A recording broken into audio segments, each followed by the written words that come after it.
Welcome to the Journey to the Cloud, SAP Strategy and Roadmap for Cloud and Hybrid Analytics Scenarios webcast. At this time, I would like to turn the event over to Timo Elliott. Please go ahead. Thank you, Matt. And hello, everyone.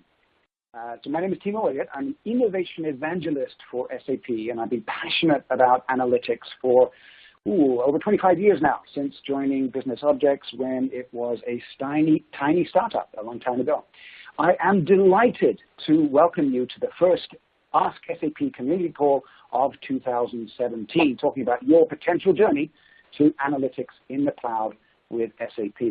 We do these calls every quarter for the SAP Business Objects Analytics community, and if you've never been on one of these calls, welcome, and I hope that you're in for a treat. It's not supposed to be just a sales call. It's about community. It's your opportunity to learn where things are going, but also to get your questions answered and to give us feedback. The call is going to be 90 minutes long, and we really would like to make sure that it's interactive. So we've got regular breaks for questions, and at any moment, don't hesitate to ask a question through the web interface or via Twitter using the hashtag AskSAP.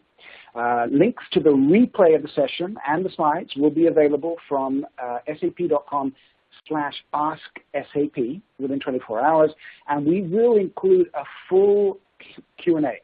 So any questions submitted during the session will be answered, even if we don't have time to answer them live. So again, please ask your questions. This is what it's all about. So here's what we're going to be talking about. First, Mike Flanagan is up to give us an overview of SAP's overall analytics strategy. Then Christian Frank of B. Brown will be talking about how his organization has been enabling digital business using SAP Business Objects Cloud. Ty Miller will talk about product capabilities and directions for the future.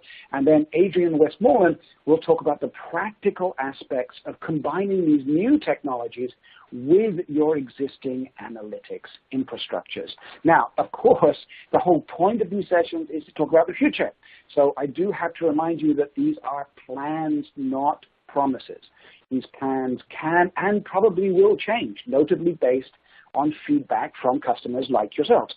So please take this into account as you make your purchasing decisions. Now, before I hand over to Mike, I get to ask you a question.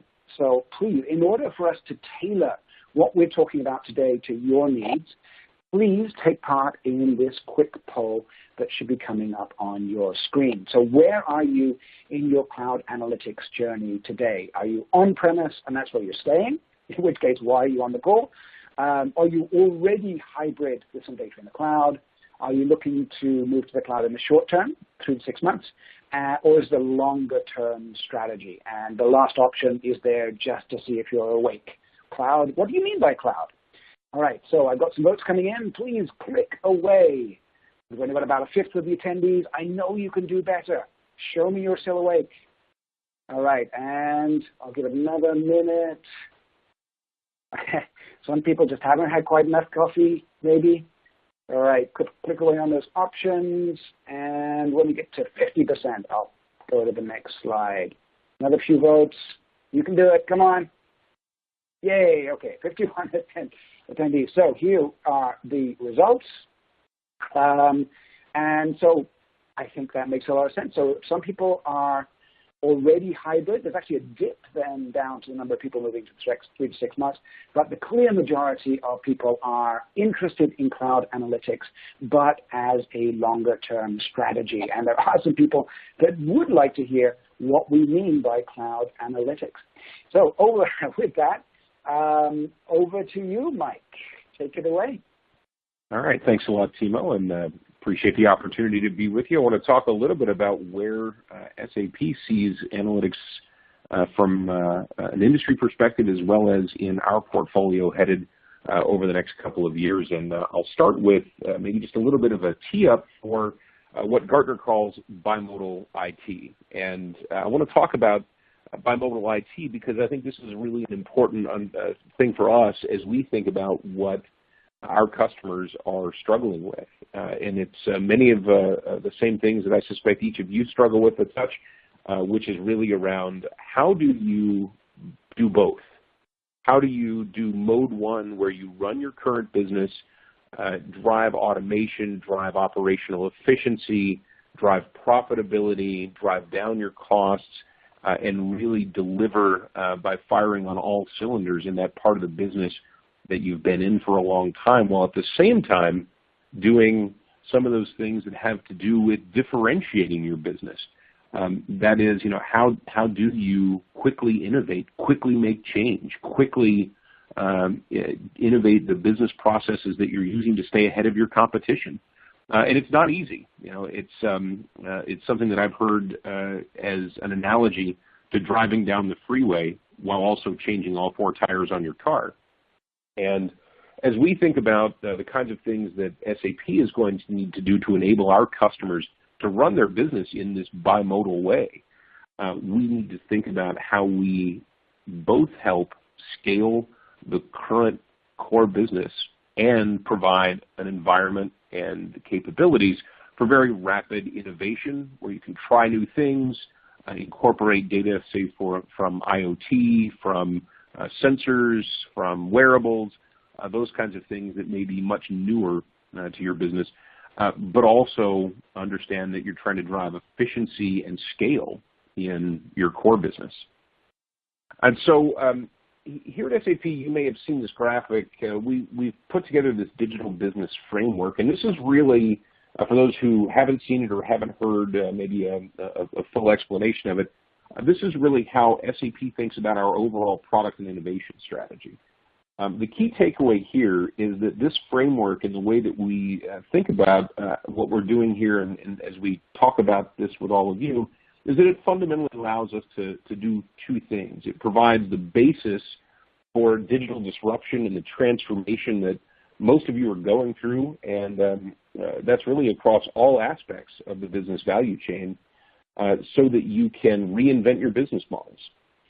Secondly, just as importantly, it's also a way for you to optimize existing process. And so that's really about doing both. It's really about how do you continue to do the business transactions that you do today and do them more efficiently, but also bring in some of these newer things from analytics to machine learning to IoT, and have those insights that help you to also innovate very quickly. And this is Digital Business Framework is a methodology that we're looking at for the end-to-end digital business that can really digitize every business process across the 25 core industries that SAP is focused on. And Gartner talks about the digital business, by the way, as opposed to digital transformation. And the difference there is that digital transformation is about the beginning of a journey, whereas a digital business is really the target end state. So it's thinking about an environment where your business is now driving more revenue, more shareholder value, more earnings per share, however you'd like to measure it, from the digital aspects of your business than from the core business that you've been in traditionally. And that's a big leap for a lot of our customers. I suspect, like many of you, every company will struggle with how to get from the pilots and the proofs of concept and the beginning stages of digital transformation to that end state where every aspect of your business process, every aspect of your core business has been digitized and is really delivering value in that new way.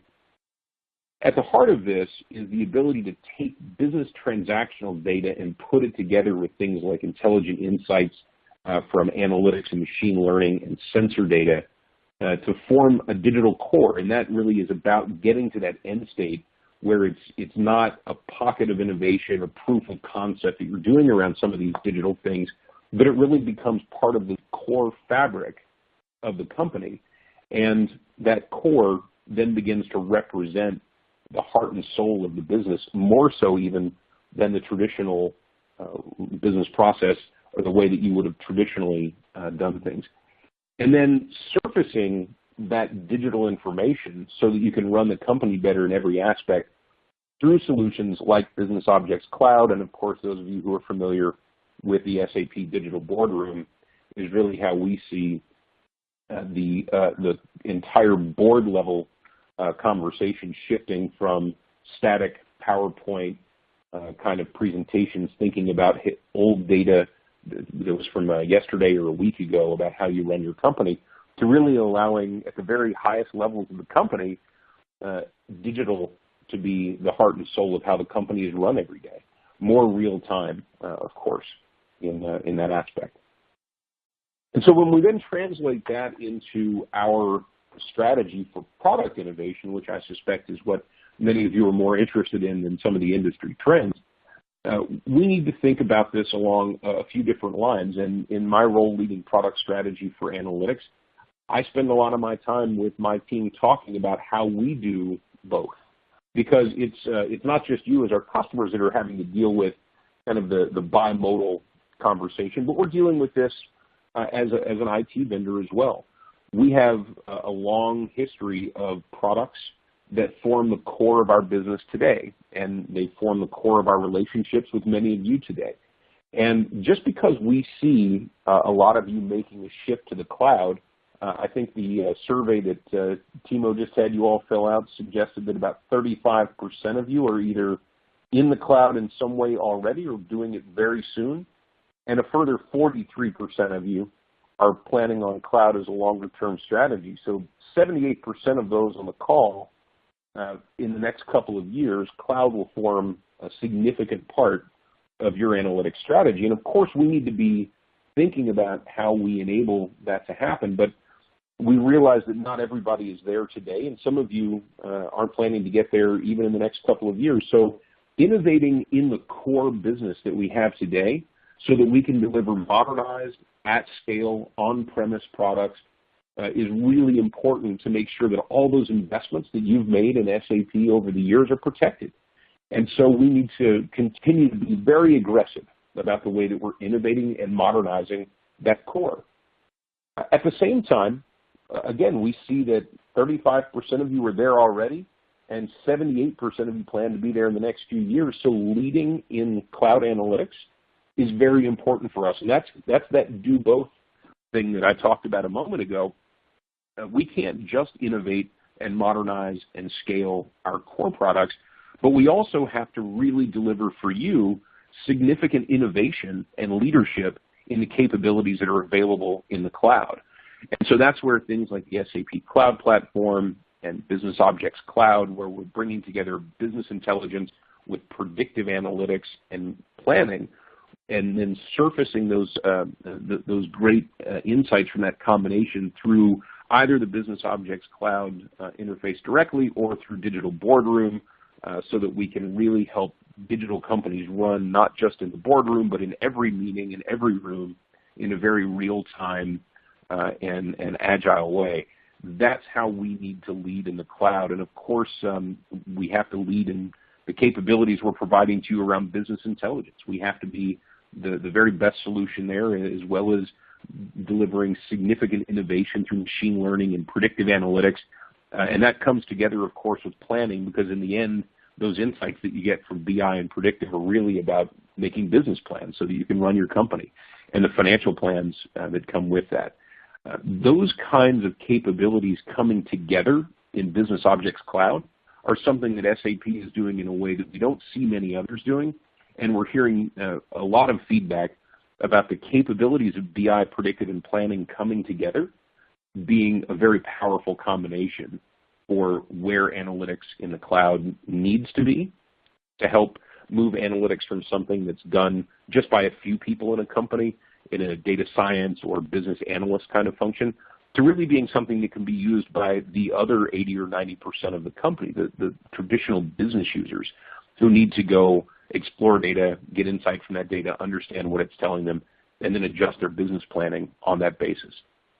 And of course, it would be lovely if we all sat at our desks all day, but many of us don't. We're on the go, whether it's because we're in an office environment that encourages hot desking, and so we're typically working from a laptop or a mobile device, or like many of us, I am on the road quite a lot. And for me, anything that doesn't work in mobile, whether it's my tablet or my smartphone, if it doesn't work in that environment, it just doesn't work for me, because it means that I can't use it a good portion of the time. And so in addition to innovating the core products to be more modern and at scale and developing real leadership across this set of capabilities in the cloud, we are moving our product strategy to be mobile first. If it doesn't work on your mobile, it simply isn't going to work for a large portion of our customers in a large portion of their environment most of the time. So those three things form the three legs of the stool around our SAP Analytics product strategy. But there's one important thread that ties them all together that I don't want to miss. For those of you who answered the survey and looked at the results here at the beginning of this call, 35% of us are right now doing some things in the cloud. But I didn't see anybody saying that they're 100% all cloud all the time. And so what that means is that we have to make sure that hybrid scenarios and interoperability are a core part of the innovation that we're delivering. So if you've got significant investments in core products today, of course modernizing those and driving those to massive scale is going to be important. As you begin to do some things in the cloud, you expect from SAP leadership in the way that we deliver capabilities and advanced functionality.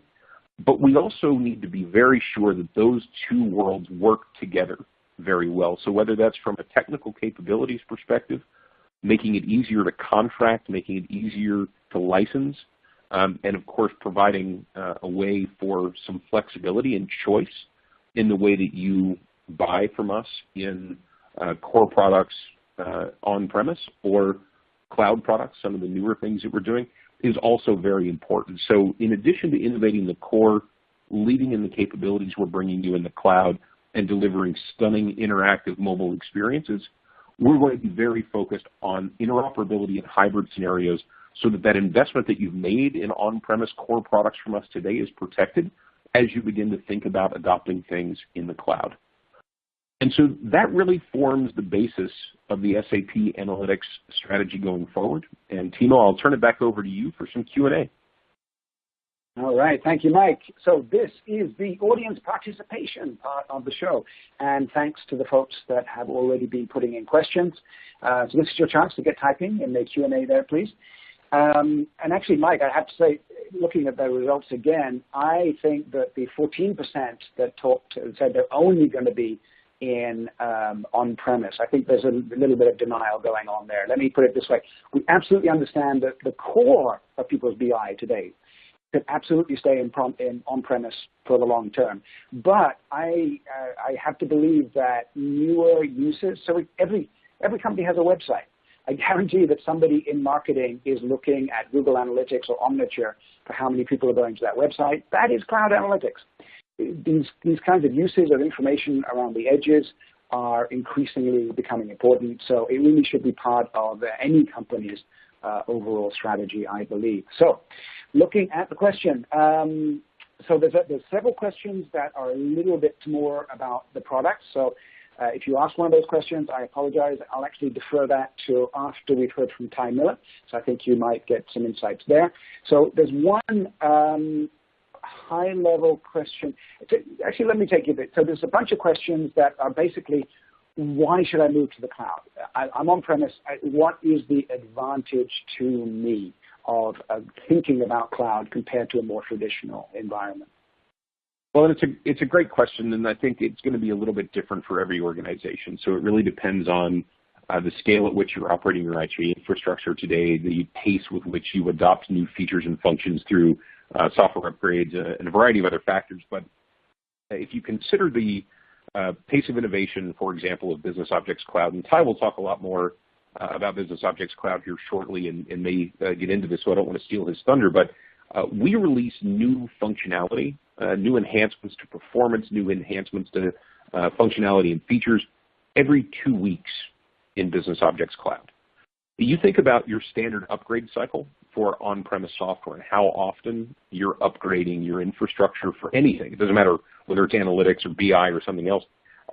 2-week innovation cycles gives us the ability to deliver new innovation very rapidly rather than having to wait and package it all up for months and months and months and then have very long upgrade cycles. So that ability to get innovation much faster new connectors for data sources, new visualizations, new analytical things, new models and predictive analytics at such a rapid pace is certainly a core advantage. And then obviously there are a whole bunch of things that come down to IT budget.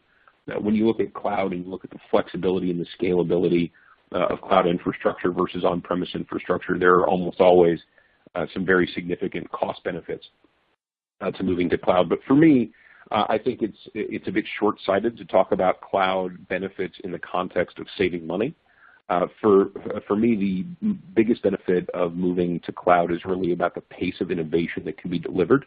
And knowing how fast all of us are having to evolve in our business to stay ahead of our competition, I think it's really imperative that we be able to get innovation from IT vendors as quickly as possible. And by the way, SAP is certainly an IT vendor to many of you, but keep in mind we're also a very large enterprise that has a lot of IT vendors of our own. And so when we think about innovation, when we think about the way that we buy IT infrastructure, we're thinking about those same kind of benefits for delivering to our employee base that you're thinking about as delivering to yours. And so I think that speed of innovation is really the top for me, Timo. Thank you very much, Mike. And I would add actually that as a company, SAP, we now have a lot of cloud-only customers, people using SuccessFactors and Ariba, and obviously they want to do native cloud analytics. That's where the data is, that's where their infrastructure is. So it really is a no-brainer in those cases for companies that want to do their analytics in the cloud too. So you finished on this notion of hybrid. I think this is a big part of the answer is that we're not saying it's one or the other, we're saying it's both. Do you want to talk about that quickly before we head off to the next speaker? Yeah, absolutely. So when I think about running IT infrastructure, I love the idea of innovation that's delivered faster. That's great, and I want it. But there's also some realities of the business where I've invested years of effort in the way that I've deployed my existing IT infrastructure. I think about data, right, and the amount of data that is sitting on-premise today versus the amount of data that is sitting in the cloud. And some people refer to that as data gravity. If you think about the largest pull being from where most of your data sits, most of our customers have most of their data on-premise today. And so I think it would be a little bit short-sighted of us or really of any vendor to say that the right thing is to package up all of that data that you have in every on-premise installation of everything and ship it all to the cloud just to be able to get the advantage of, let's say, rapid innovation around predictive models in the cloud. And so what we mean when we talk about hybrid, a lot of it has to do with technical functionality. It's about being able to take full advantage of the innovation that's happening in Business Objects Cloud while also connecting to all of the data that is on-premise today. So that's a piece of technical functionality. But hybrid for me goes quite a bit beyond that when I think about doing business with our customers in the way that they do business with us. It's not enough just to make the technical stuff work. We also have to make the commercial things work. So when I talk about hybrid, I mean the technical functionality of being able to combine the best aspects of cloud with the best aspects of on-premise, or perhaps the realities of on-premise with the best aspects of cloud. But it also means making it easier for customers to sign a contract with SAP that involves some on-premise and some cloud functionality. It means making the license that we have for various pieces of software in the cloud and on-premise more flexible in order to work together. And it's about making pricing models that are more simplified in terms of what if I'm on-premise today, but I think maybe next year I want to be in the cloud partially, but I don't know how much. Maybe I'm going to be 10%, maybe 15, maybe 20. If I want to sign a contract and buy some licenses today, I need to know that that's going to be flexible enough that as I move some elements of what I'm doing into the cloud to take advantage of that faster innovation, that I have that flexibility as a business, and that it's easy for me to do those things. So, Timo, I hope that helps answer the question. It does. Thank you, Mike. And thank you for all of you who have asked questions through the interface. There's a whole bunch coming in. Now, many of those are technical questions or technical concerns. So Ty Miller will be dealing with that in the next but one section. Before we get there, we're still talking about the business benefits of moving to the cloud, and who better to talk about that than somebody who's actually using the SAP Business Objects Cloud product to enable digital business. So it gives me great pleasure to hand over to Christian Frank. So Christian, over to you. Thank you, Timo. Hello, everybody. My name is Christian Frank. I'm working for Escolab B. Braun. I'm 10 years now with Escolab, and I'm responsible for the department Service Innovation. And since many, many years, we enrich our products, which are medical devices and surgical instruments, with some kind of services. We call it also sales support tools like software applications, and as well business models. And we are located directly in the global sales.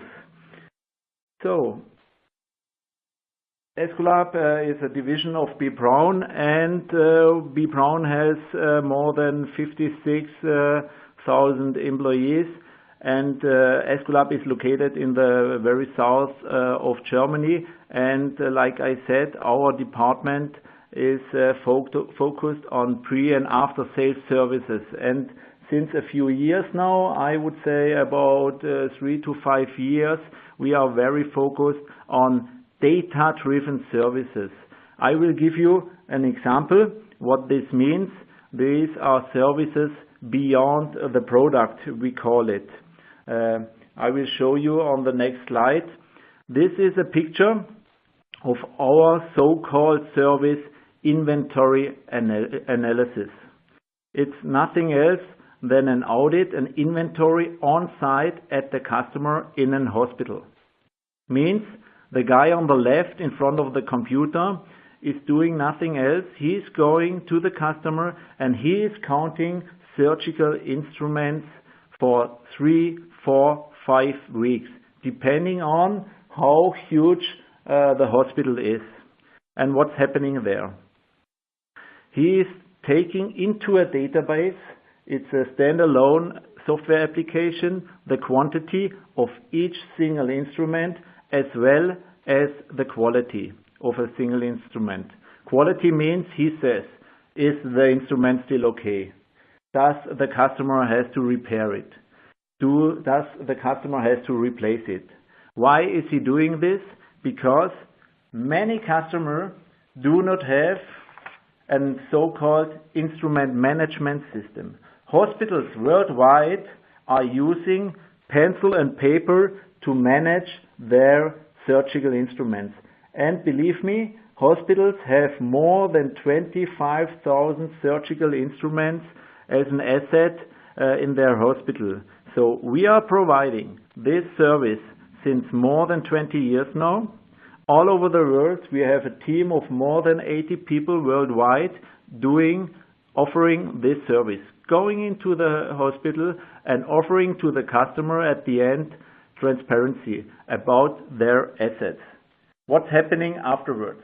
So we are on site for 3, 4, 5 weeks, and then the screening people from us going back into the office and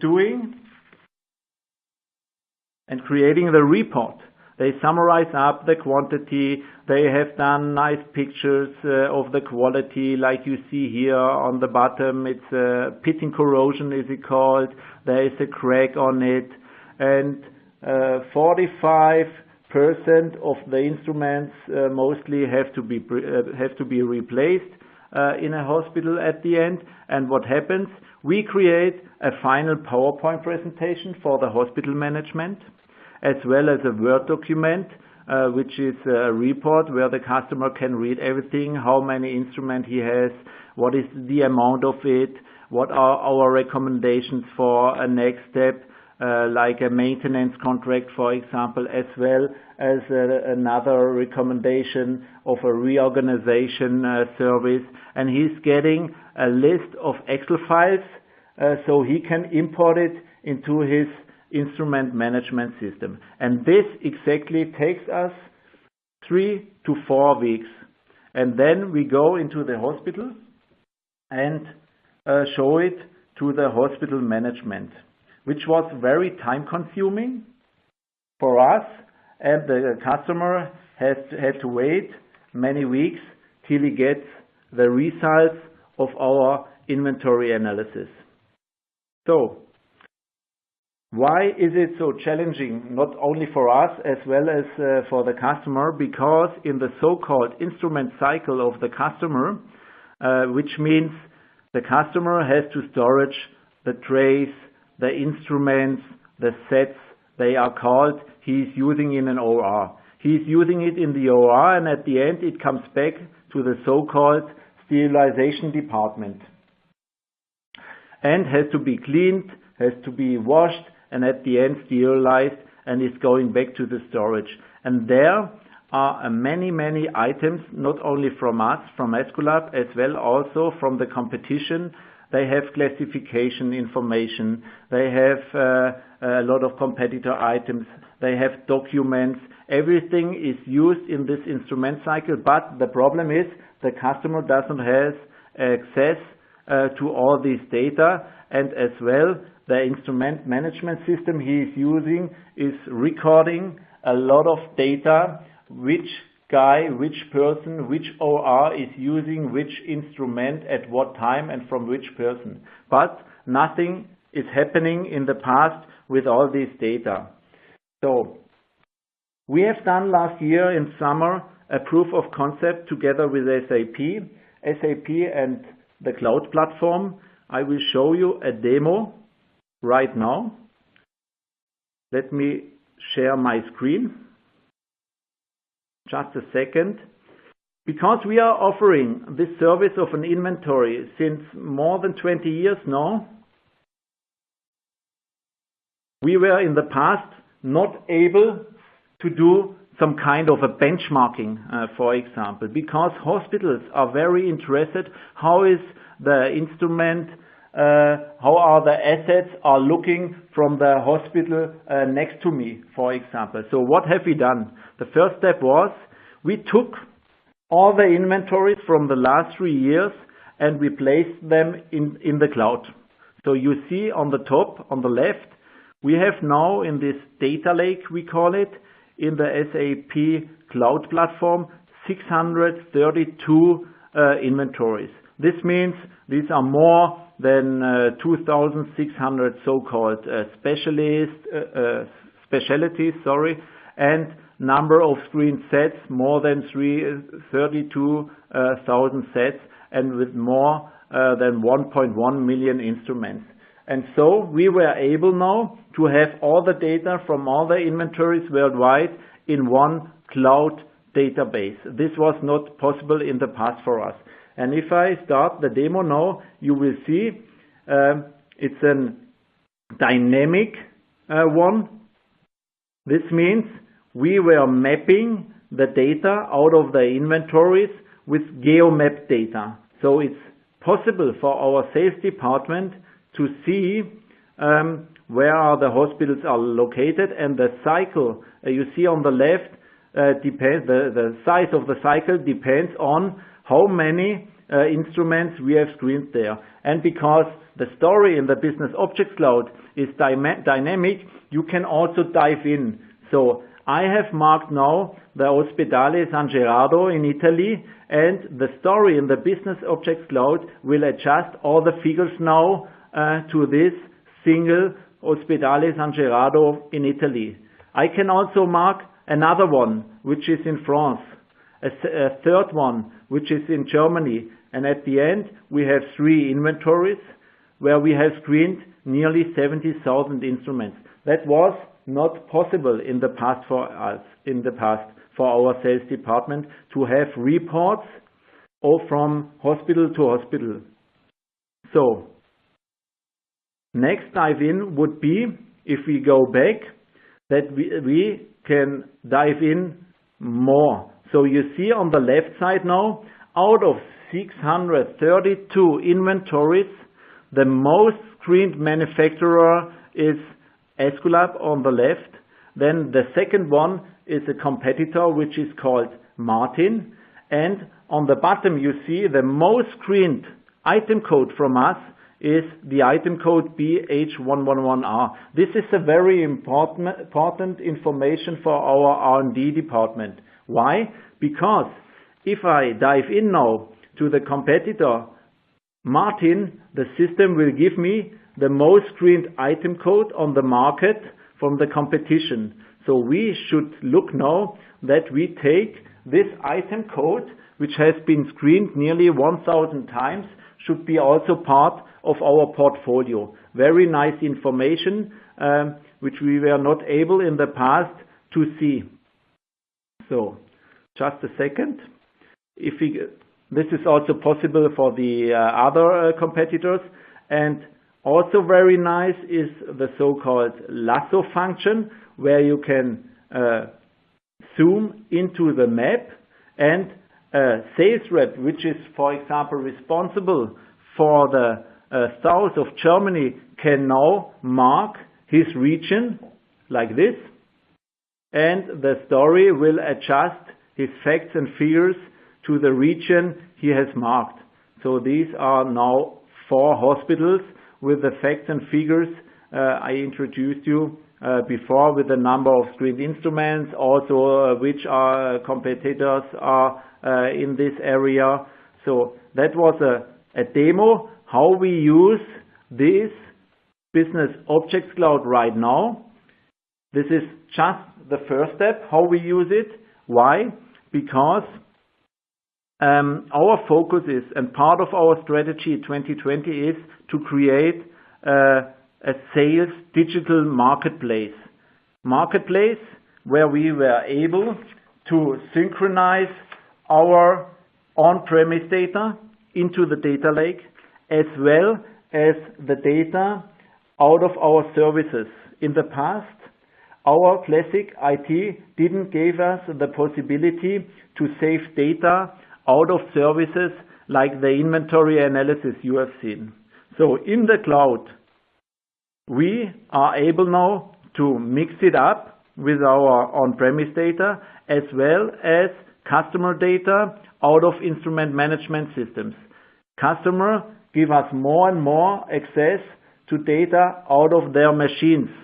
In our case, out of the instrument cycle. And what we are doing now, data scientists of us are mixing up the data, creating stories in the Business Objects Cloud, and moving them to a web platform, for example, a web page, or they link it directly to the mobile devices of our salespeople. But as a next step, we also want to give access to our customer, to the platform, as well to partners, so that they can create their own applications where they use our data, which we save in the data lake. For example, a sterilization machine company can also use the data which we collect during an inventory. So at the end, the benefit for us and for our customer is to have a central cloud-based platform and the data lake where we are able to bring all the data together, as well as that we, from the sales department, can create ad hoc analysis. So this means in the past we had to give a lot of money to companies to create us reports. Now we are able, with the Business Objects Cloud, to create these ad hoc charts by our own. So people from the sales department can do this. It's very easy for us. Also the functionality to dive into the stories. And the access for our customer to the reports and the possibility for them to do benchmarking with hospitals which are similar to them. As well as at the end, we want to place into this sales platform the whole life cycle of our products. This we call a digital twin, and in the Business Objects Cloud, we want to place all the asset movements around the digital twin of our product, so the customer can have access to all the data and can, for example, reorder or can take a replacement out of our sales platform. That's it from my side. Timo, I hand over to you. That was my use case, how we are using Business Object Cloud. Thank you. Thank you very much, Christian. A great example. And the questions are still coming in. Thank you very much to the audience. And I think you actually answered a couple of them. So, for example, one question is, so does this focus only on SAP HANA or BW, or is Business Objects only a solution for SAP ERP customers? I think you answered that because you're using a variety of different data sources from your customers, in fact. And the other one was, is it only about finding new cloud-oriented analytics need? I think in this case, it's quite clear that you have just gone to what Gartner calls a modern BI platform because it made sense for you, a variety of different data sources on a modern, flexible platform, and you've done a beautiful job of putting together the interface using the storytelling that you can use in the SAP product. So one question for you. Did you consider doing an on-premise deployment? Could you just sort of quickly summarize why that wasn't your choice? Why? Because we want to limit the resources we are using today. Today, people of us have to go to the customer. They have to screen the instruments at the end. It took them 3 weeks to analyze it.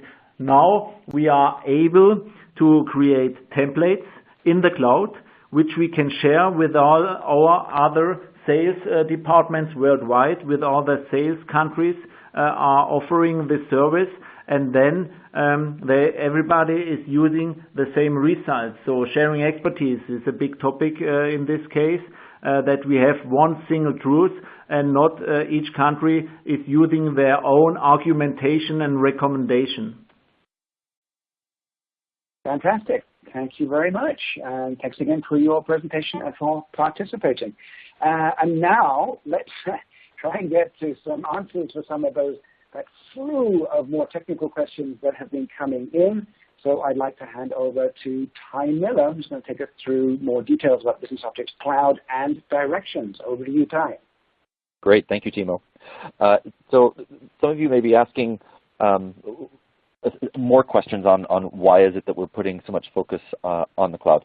And the answer is that you guys, our customers and our partners in the market, are telling us that you want to move to the cloud for multiple reasons. One is that you want to make the solutions that we make available more easily consumable, as in you want to be able to purchase them more easily, and delivering a solution that is in the cloud as a subscription rather than as a perpetual license makes it easier to do that because it becomes an operating expense rather than a capital expense.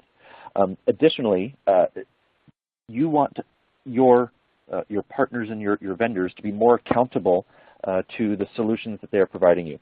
And so when we have had traditional on-premise solutions, oftentimes you take that on-premise solution and you deploy it, and then it's your IT organization that's figuring out how to make it work, fixing bugs, doing the configuration, etc.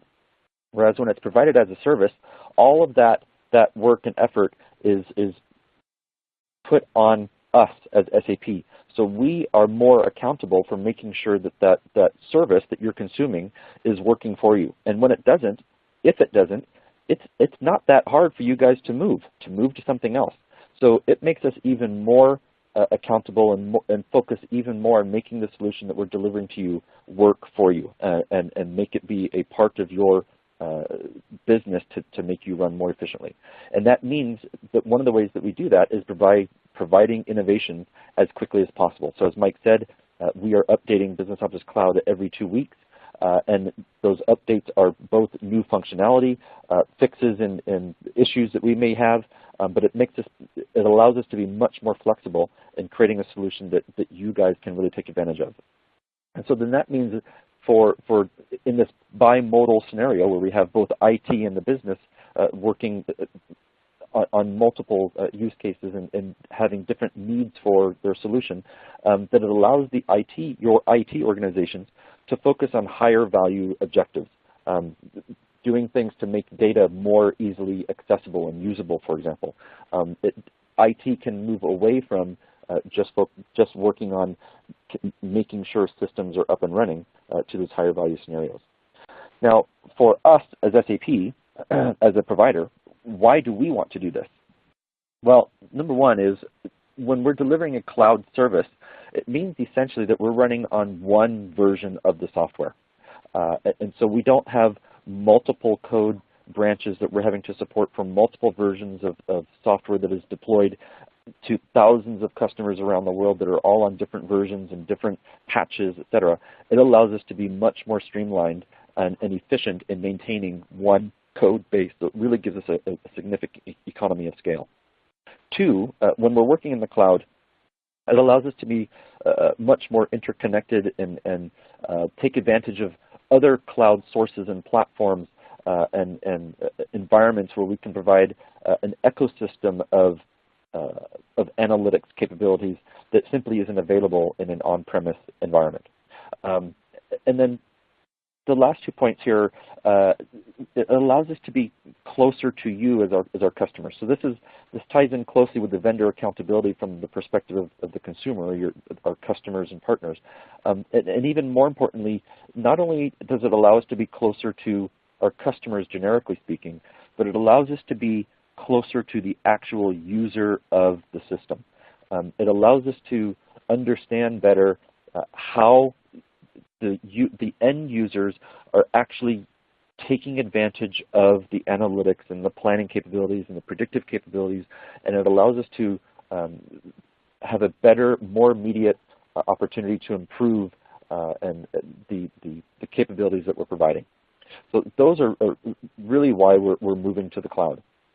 Now, when we started on this initiative of building Business Objects Cloud, we didn't want to just take our on-premise solutions and push them into the cloud. We've tried that before, and for multiple reasons that wasn't successful. So in the analogy for this is for the English QWERTY keyboard. That keyboard has been around for 100 years. And the original reasons for the creation of that keyboard was because with the old typewriters, if you type too fast, the keys would get stuck. So in the same scenario with cloud software, we don't want to just take what has been around for decades and push it into the cloud. We really want to create a unique and organically cloud architected solution that allows us to do multiple things. Number one, it allows us to think about a full analytics solution that is not just BI on its own. It's not just a planning pillar, it's not just a predictive pillar, but it's these things working harmoniously together and allowing this idea of interactive analytics. And by doing this in the cloud, it allows us to make it more easily consumable by yourselves. It allows us to innovate more quickly, and all of the advantages that cloud-delivered software as a service brings with it in general. And that idea of no pillars is really kind of the core of the value that we're bringing with Business Objects Cloud. And these pillars exist both in the organizations that we work with as well as it has existed at SAP. In the solutions that we've delivered in the past, we've had BI teams and engineering organizations that have built BI solutions. We've had planning and EPM teams that have built their solutions, predictive teams that have built their solutions. And our customers oftentimes still, most of the time in fact, there are distinct BI groups and planning groups and predictive teams of data scientists. And much of this is really artificial. There's no real reason why we have to have these pillars of planning and BI and predictive.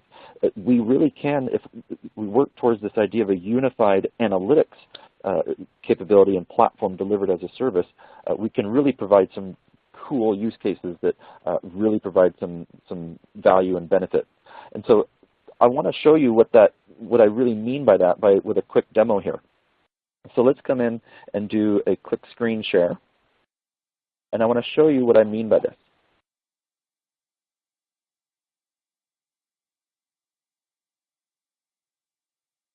So I'm going to wait just a couple seconds because I know there's a little bit of a time lag here. But I'm going to come into a Business Objects Cloud environment. And in this demonstration, I have Business Objects Cloud connecting to multiple applications and data sources. In particular, I'm connecting to Concur and Fieldglass. I'm connecting to Hybris, HANA, you name it. So I've got a number of various applications and data sources that I'm connecting to. Now, for some reason, the screen share looks like it may be freezing my browser. You know, I'm going to wait and try this one more time. Okay, let's just log off and log back on here. And F11. Okay. All right, while you're concentrating on that for a second, I'll just mention that we've still got great questions coming in, and a lot of them are very sort of practical and pragmatic. So we'll probably save those to after Adrian Westmoreland's section, because that's exactly the goal of that part, is to help you understand exactly how you would implement this. And how are you getting on there? I'm coming. It'll be here in just a minute. I think I'm just coming back on here.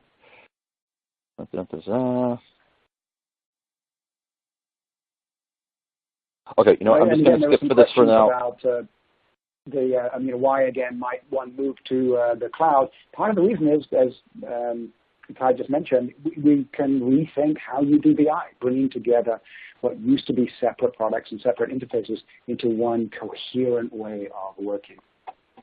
You know, I'm going to hold off on that particular demo for the moment, and I'm going to come back to my slides and talk a little bit about the capabilities that we're working on as we continue to build out Business Objects Cloud, because I also see I'm running short on time. So there are some major themes that we're working on for 2017. Number one is hybrid, which Adrian is going to talk about in a few minutes here. This is not in a priority order necessarily, but hybrid we recognize because so many of our customers, those of you that are on the call, have investments in our existing on-premise technology. We want to make sure that you're able to take advantage of both the cloud solutions that we're delivering as well as what you have on-premise. Secondly is internet scale. This is a major theme for us in 2017. We've already started this with our announcement that you may have seen of our partnership with Google Cloud. So we're going to be looking to take advantage of additional infrastructure as a service platforms that really allow us to scale out the capabilities of Business Objects Cloud along with our other cloud purpose solutions that will be running on these other cloud platforms as well. Thirdly is data gravity. More and more of the world's data is being not only pushed to the cloud, but it's being created in the cloud because more and more applications are being developed in the cloud and more people are moving to the cloud. And so while today we continue to create ways to move our analytics solution to the data because the data gravity is still behind the firewall on your on-premise, and we have ways to connect to HANA and BW, and we're going to be connecting to universes online. We also know that the more the data moves into the cloud, the more value add we can provide with Business Object Cloud when that data is in the cloud as well. So that data gravity is shifting to the cloud. Machine learning is a significant topic for 2017, where we want to move more of some of the decision making that needs to be done by the tool itself rather than the user. So we want users of Business Objects Cloud to make decisions based upon the results they get, not have to spend time on how to use the tool. So I'll show that in just a little bit. Enterprise readiness. We are renowned for providing enterprise class analytic solutions. Business Objects, BI, BW, BPC, they're really world renowned for this. And so we'll be working to bring more of that capability as well. APIs and SDKs, allowing our developer ecosystem to integrate and customize and build additional capabilities on Business Objects Cloud is a key component of our success for 2017 and beyond. As Mike talked about, having a mobile experience pervasive throughout our analytics, you'll see some things coming at Sapphire that pay that down, and then content as well. So as SAP, we have like 26 industries, I think, that we work with. One of the areas of Business Objects Cloud where content plays a crucial role is our SAP Digital Boardroom, which provides a really unique user experience and the ability to make quick decisions and take action. But it's the content for industry content and line of business content that really makes Digital Boardroom stand out as well. So some of the more specific features and capabilities that we're looking at over the next several weeks and months, things like online connectivity to BW or to BW on HANA as well. We're looking at online connectivity to universes. We now support Internet Explorer 11 as a browser for viewing capabilities. For those of you that do more planning, we're coming out with some IBCS table styling capabilities. We're looking at connecting to some big data sources like Google's BigQuery and Spark. And then we're also coming out with a new responsive layout design format for the Digital Boardroom, which will allow us to support things like the Microsoft Surface Hub. We're looking to integrate with R, so you can get some more predictive capabilities as well within Business Objects Cloud. So this is just a very small view of all of the things that we're working on, and there's a lot more coming, and so we're really excited about that. So let me see if I can do one more demo as an example of what we're working on, and come back to the screen share one more time, and let's go ahead and click the play button here, and go here. So this is our data wrangling capability. Basically, we know that there are scenarios where we have more and more data that we want to bring into Business Objects Cloud. And so we have built a solution in Business Objects Cloud that's based upon the technologies of Hadoop and Spark together, where we can connect to significant data sets. And because data lakes can have so much information, the strategy behind this is that we take a sample of the data and we allow you to apply your different transformations to that data and navigate and profile that data. And because we've taken a sample, you can see that the responsiveness is really quite, it's really good actually. When you're navigating through the data and scrolling through the data, it responds really quickly in your browser. Now, when you're looking at a grid view and at big data sources, having 50 to 100 columns, it can become quite hard to find what you're really looking for. So we've created this idea of a grid view or a card view. And so each of these cards represents an actual column of the information. And if I click on a card, I can see here on my right-hand side a histogram of what we're looking at, of the different data sources. In this case, I'm just looking at a number of different fake customers. And here we see that we have Electric Motorcycles Incorporated, Big Foods, Electric Motorcycles again. One of the things you want to do with data wrangling is kind of do some data cleansing or data profiling. So we see here that sales, for example, in the CRM system, entered electric motorcycles in two different ways. Well, I want to do a quick kind of consolidation or cleansing of that. And so if I click on electric motorcycles in the histogram, and I come back to my data grid, it will show me all of the instances of electric motorcycles that are in the data set, and I can choose a transform that Business Objects Cloud is recommending I use to aggregate this. And so in this case, this is where we're starting to use some machine learning capabilities, and here we're using a word distance algorithm called the Levenstein distance algorithm, and it allows us to find closely related words and suggest fixes for that. So I can quickly apply a transform, and here we can see now we have consolidated all these values into one. And so this is really close to being to coming out for you to take advantage of in Business Objects Cloud, and I'm looking forward for you guys to giving us feedback on what that's like. So with that, I'll close this the demonstration, and I'll pass the mic back over to Timo. All right, thank you, Ty. So is it fair to say that that last demo is an example of the kind of agile innovation that we believe this platform can provide? Exactly. So I'm going to start off with the question that I've been dying to ask, because I'm a long timer with business objects, and this is not the first time that we've talked about cloud analytics. In fact, way back in 2006, we already had crystalreports.com, where you could access your reporting online. How much has changed in the last decade since we first came out with those versions? Well, first of all, I can't believe that it's been a decade. That's just crazy. Yeah, so we've tried. Yeah, I know. So we've actually, for those of you that have been around with us for that long, we've actually tried 3 times to provide an analytics solution in the cloud. And as Timo said, the first one with chrisreports.com, so I imagine there may be some of you that tried that. We also had BI on demand. We've also had Lumira Cloud. And there are 2 major reasons why those didn't really take root. I'd say the first one is really that you guys weren't asking for it. The market wasn't asking for it. You weren't ready for it.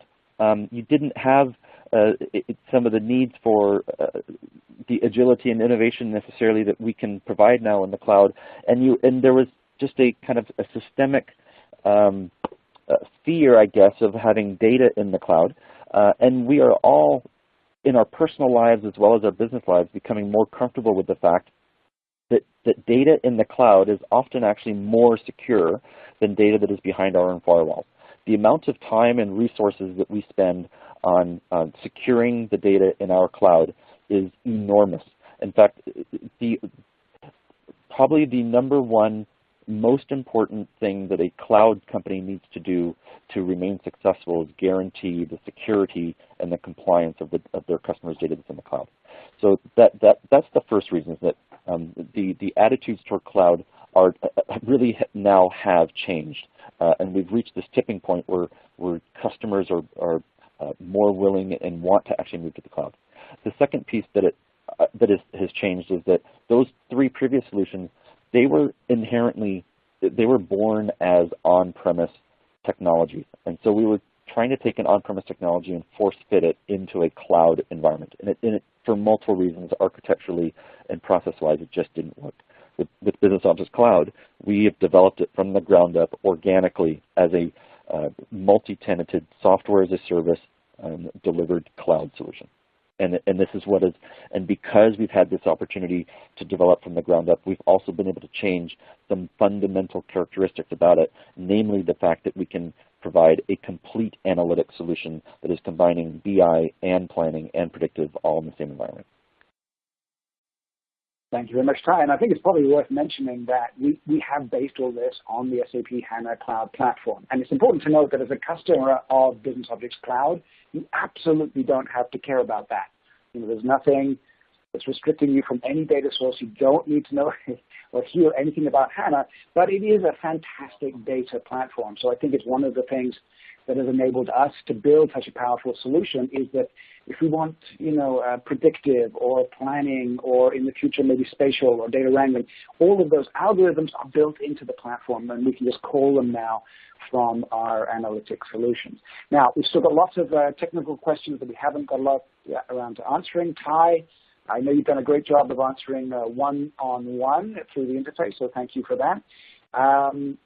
We've got lots of questions about security, integration with existing systems, how you get data into the cloud, either batch or live connections, big data, connections to things like Ariba, SuccessFactors.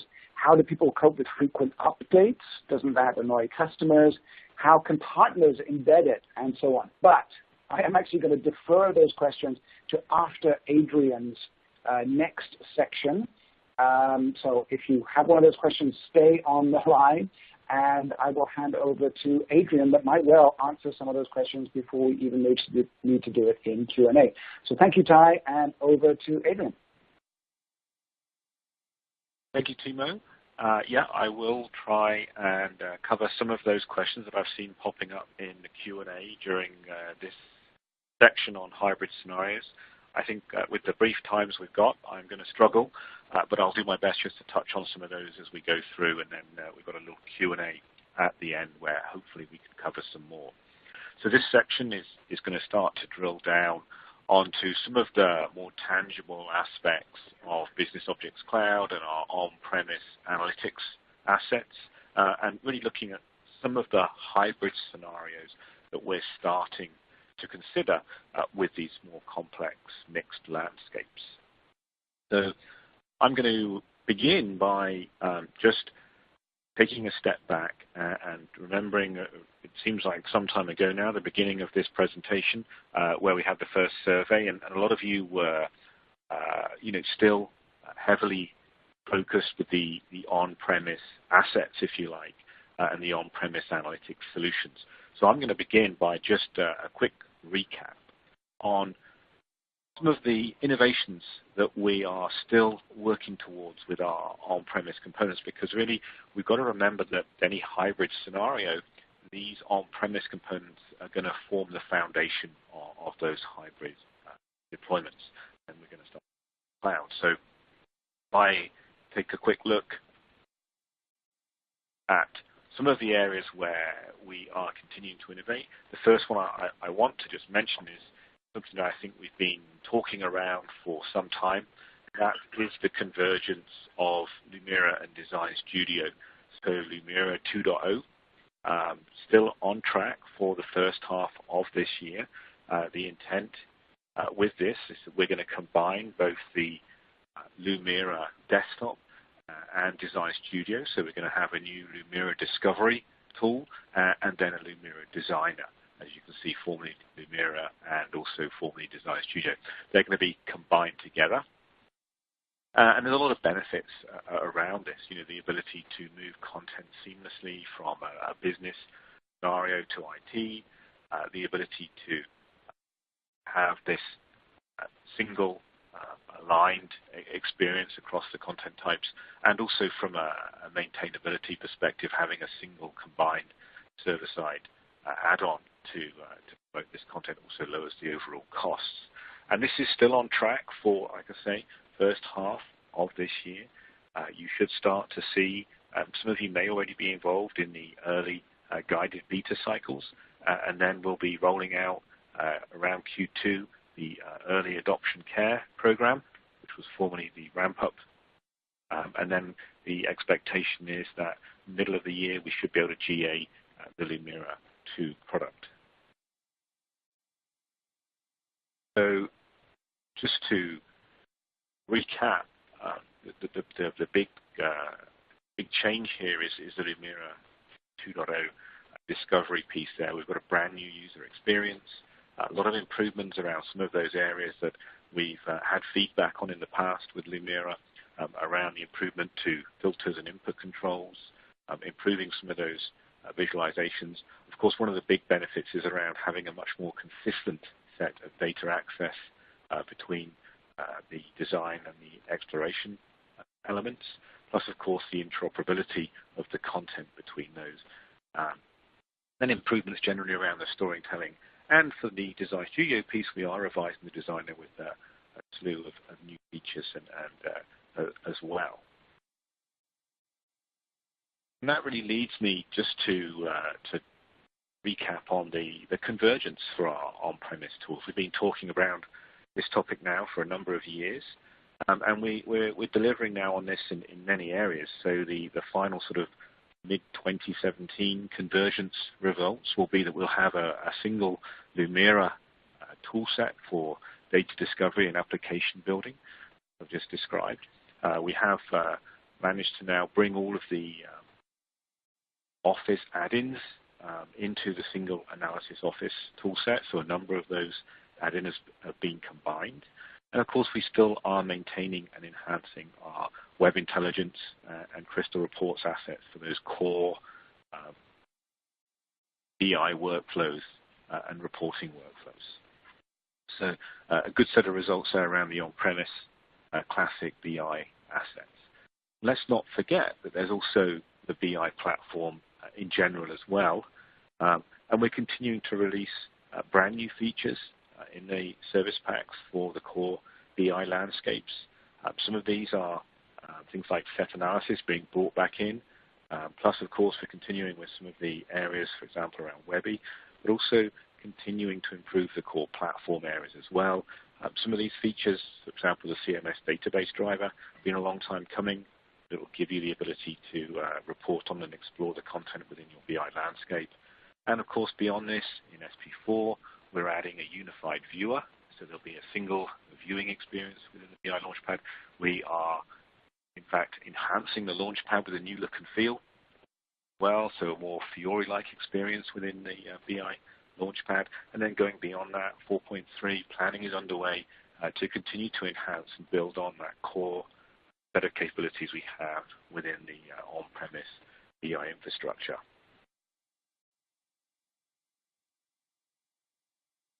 Now let's step into the cloud, and let's now talk a little bit. You've seen from Ty what we have with the Business Objects Cloud from a sort of roadmap and strategy perspective. What I'm going to do is just start to touch on some of those topics around the hybrid scenarios. Now, harking back to the beginning of the presentation, Mike mentioned how hybrid really is going to start touching on a number of these areas. And really that's the key to what I'm going to start describing here, is looking at how, with business objects in the center here, we can reach out and pull together not only from multiple data sources, whether they be on-premise or cloud, but also many of those other elements with a large and complex environment. And also to try and provide a much more seamless, unified user experience across these multiple assets from an analytics perspective as well. And that's really the first thing I'm going to touch on when it comes to hybrid, is how can we provide this wide experience when accessing multiple analytics solutions spread across on-premise and the cloud. And we know that traditionally it's been a challenge with both. There's been challenges around adoption. Business users may not even know where the analytics are. How can they find them? They're typically spread across multiple systems, multiple deployments. And now with the cloud, it becomes even more complex. So it really adds that additional layer of complexity from the business user on how can they consume these analytics, how can they find them, how do they request or ask for access to those analytics, and then also the trust elements. And I think that's one of the key pieces as well with SAP, is how do you know which analytics you can trust? How do you know where that data is from? How do you know who the author was?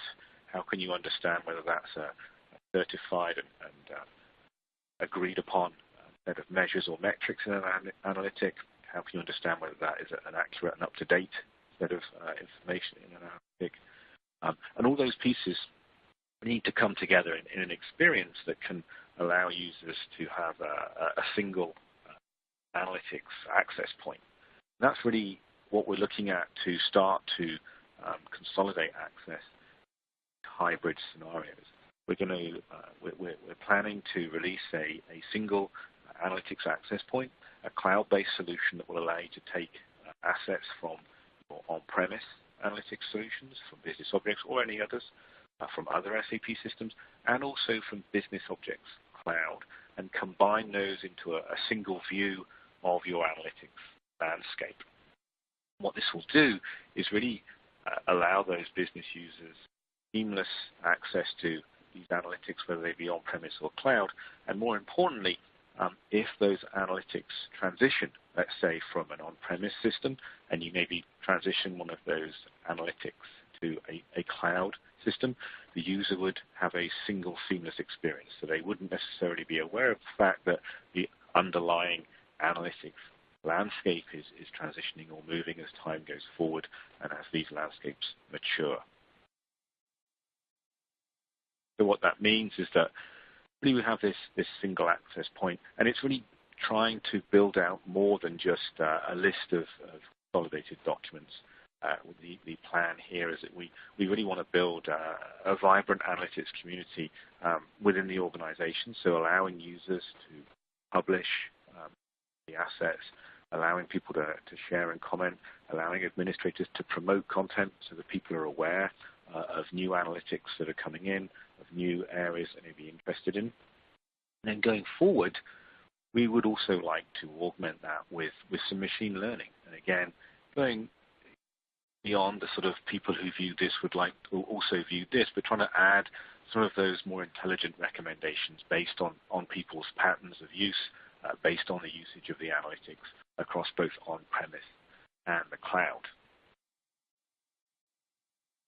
Next piece I want to cover is this has come up in a number of questions I've seen, is a hybrid strategy normally involves the data access. And today, with Business Objects Cloud, we can take data from both cloud sources and on-premise sources in a variety of mechanisms. So either an acquisition strategy where we take that data and we'll move that into our cloud, or live.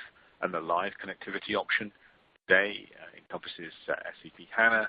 We'll be adding BW, S4 into these live connections.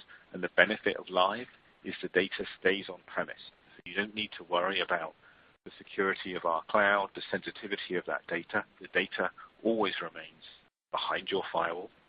So we have that live online connection to those if you choose to use them. And that maintains that integrity and confidence in the data staying secure behind within your organization. Like I say, for some other sources, we also offer the ability to move that data into the cloud from on-premise, and of course the cloud sources. The data is already in the cloud, so we can access that data as well. And from a hybrid perspective as well, one of the areas that I think you'll be interested in is that we're also going to add a live universe connector, so we can already acquire data from our on-premise BI landscape via universe. We're looking in the near future to add a live universe connector, so that data effectively would remain with a live connection there, so we wouldn't have to do the acquisition piece. We could connect dynamically to a business objects universe and then select those objects from the universe to build out the business objects cloud content, this live connection. And then the final element I want to touch on, where in a short section, is also just to mention Analysis Office. So we're also looking here to add an additional component to Analysis Office to allow us to connect to a business objects cloud acquired data set. So again, in the context of a mixed or hybrid cloud deployment, we want to also enable initially some fairly basic connectivity and then viewing and formatting via your Analysis Office, but going forward, looking to do more so that you'll be able to connect natively to Business Objects Cloud and then view and analyze that data within an Excel-type workflow. So again, offering this flexibility depending on the usage type, depending on the scenarios, to have this two-way exchange, either us taking the data into Business Objects Cloud or vice versa, using those on-premise assets to access the Business Objects Cloud as well. And then the final touch point I want to mention, and just before I move on, these are just some of the areas we're looking at around the hybrid scenarios. You can expect more from us as the year goes by. These are the areas that I think you'll start to see some very soon. So the intent is that these are the near-term items that we are working on right now, and then as time goes forward, you can expect to see more hybrid scenarios as we explore the best fits and the best ways to vend these into the Business Objects Cloud and the on-premise landscapes to give you these pieces. The final piece I just wanted to mention before I hand back to Timo for the final Q&A and wrap-up is we also have elements around hybrid for the IT side as well. So we have, for example, and this is just an example where we have our IT operations analytics, and that provides a set of IT tools that really give IT the capabilities to optimize those hybrid environments. So helping IT to understand, manage, and maintain the mixed landscapes that are now often being deployed, where they're having to manage both their on-premise assets, but also their cloud-based assets, and not just software as a service assets, but also platform and infrastructure as a service assets as well. So helping IT to keep the costs down and manage and maintain those with the IT operation analytics. Another piece of the hybrid portfolio, because it's not just about the business user, it's also about the IT organization and helping them to manage these going forward. So what I'd like to do now is hand back to Timo for the final Q&A. I expect some questions have come up, and hopefully we can answer those in the next couple of minutes and then wrap up. Thanks very much. All right. Thank you, Adrian. So, so the questions, let me group them rather than the specifics. So there's a bunch of them that people are asking for more sort of clarity over the various options for getting data into the platform. Is that smart data access, or is it universes, or can you access Ariba? So maybe drill down one more time on the different ways you can get data into the platform. Yeah, sure. We can use all of the above. I think is a simple answer. So Business Objects Cloud has, like I say, a variety of connectors. Typically, we can connect to cloud sources such as Ariba. So we would connect to that and then bring that data across. We can connect to on-premise. So what kind of data connection would that be, for example? It's going to depend on the source. So typically, depending on the source, would depend on the data connection. We support either could be a native connection, it could be an OData connection. So we do support OData for connecting to all the services. We also support, for example, JDBC. So we can do those direct connectors as well. So we can pretty much access any source via those mechanisms. For those of you with existing business objects landscape, as I mentioned, we today support an acquisition universe connector. So you build a query and you bring the data into Business Objects Cloud. We're looking to add that universe live connector. So it would maintain that live connection with dynamically query that data on the fly as needed. And that connector pretty much opens up every source that the Business Objects, the BI platform can connect to. So there's many hundreds, I lose count, but many hundreds of sources via that mechanism. And of course, the final piece is the live connectivity. So we use native connectors there, typically to connect to the SAP live sources, so HANA, BW, S4. And again, that's a connection where we'll dynamically query those on the fly with an online connection. And of course, because we're going through in that context HANA, that's where we can also use things like the native HANA Smart Data Access connectors to go through to other sources beyond that as well. So there are a lot of options available there. There is the Business Objects Cloud, like all of our products, does have a product availability matrix available. And in there, we go into the details of the sources and the connection mechanisms that are available. But in summary, really, there's two ways. There's either going to be the live way, where you connect dynamically, or there's the acquisition mode, where we will acquire a data set and bring that in to the cloud and manage and maintain that within the Business Objects Cloud landscape. All right, thank you. And this notion that we can use analytics in the cloud, but use it to access live information on-premise, sounds a little bit like magic. Aren't there going to be some data performance problems eventually? It does sound like magic. That's the great thing that we provide with SAP, is the magic that makes that happen. So we typically are going to be accessing the sources that can support those live type of connections. So, for example, HANA is a very fast backend, so we can manage and maintain that performance. And we're seeing really good, a very fast performance there because the HANA backend can support those live queries. Same with the newer BW versions and with S4, they're based on HANA, so we support that. The live universe connectors, depending on the sources, it is going to depend on that, but we're seeing good results with some of those other fast engines out there that can support those type of live query scenarios. So yeah, most of the time that works very well. All right, thank you. And there's several questions around, so which cloud platform is this? Is it only SAP's cloud, or can it be Amazon or Google or somebody else? Yeah, today, we as you mentioned, we're running this on the SAP Cloud Platform.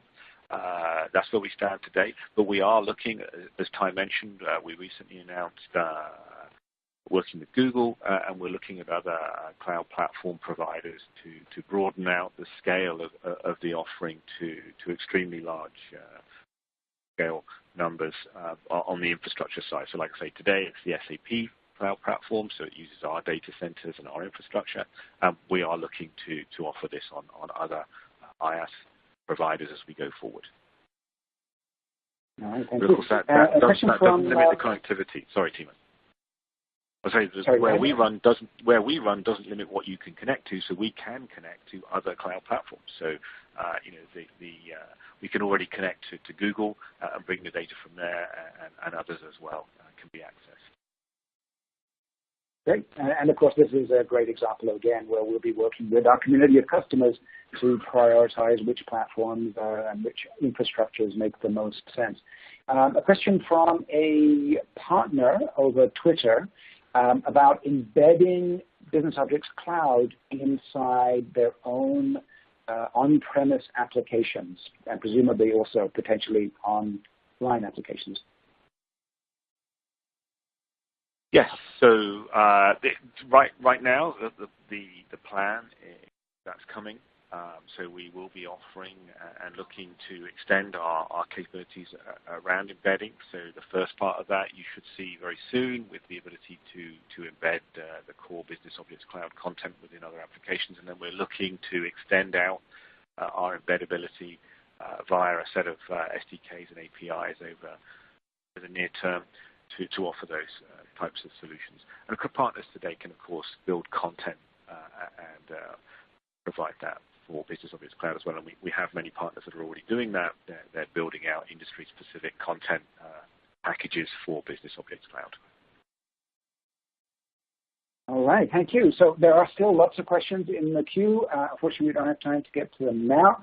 We will be answering them all in the package that you'll get tomorrow.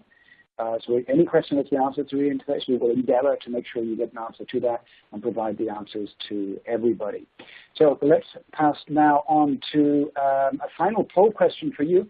We organize these sessions quarterly, so we would like to hear from you about what you would like to learn about next. So there are some of our suggestions. So please, if you could vote in the poll that should be appearing on your screens. Do you want to hear about machine learning, data modeling and connectivity? There are a whole bunch of questions about that. It does sound that's something interesting. On-premise innovations for Business Objects Enterprise in more detail. 2.0 is going to be great. Analytics catalog, we mentioned, this easy way of getting one or two-click access to data for users. More customer stories and use cases, right? That's always popular. And, of course, all of the above. And if there's something that you care about that isn't in that list, then please don't hesitate to did the question come up? There you go. So now you should be able to see the questions. If you want something else, then you'll see a survey coming up in just a minute, and you can add that into the text field in the section that says any comments. So let's see. I have managed to move my screens around, so I don't know if we're getting any poll results in. But let's move ahead to the next. We are. Okay, great. All right, so machine learning, automated data discovery. That's certainly something I'm passionate about. That's the number one, with almost a quarter of the audience. And then the other of the audience is all of the above. So people are thirsty for information. So that's good, because that brings us to the next topic, which is where to get more information. So if you're interested in SAP Business Objects Cloud, obviously you can go to our external website. You can try it yourself. The link there. This is part of an overall SAP analytics strategy, so we encourage people to think about moving to the cloud, not just as a technology choice, but as an overall part of your strategy. We did do some research with the Forrester on the ROI of analytics, can be always useful internally. You can get a replay of this session and share it with others at sap.com/AskSAP. And one link that we forgot to put on the list is the link to the SAP community. So if you go to community.sap.com, you'll find the link to the Business Objects Cloud section, and we'll make sure that that link is in the Q&A that you get sent out when you get your email.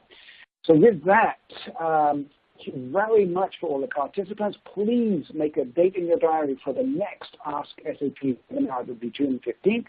We'll tell you closer to the date what we're going to be talking about. And we're out of time. It's the top of the hour. So with that, thank you very much.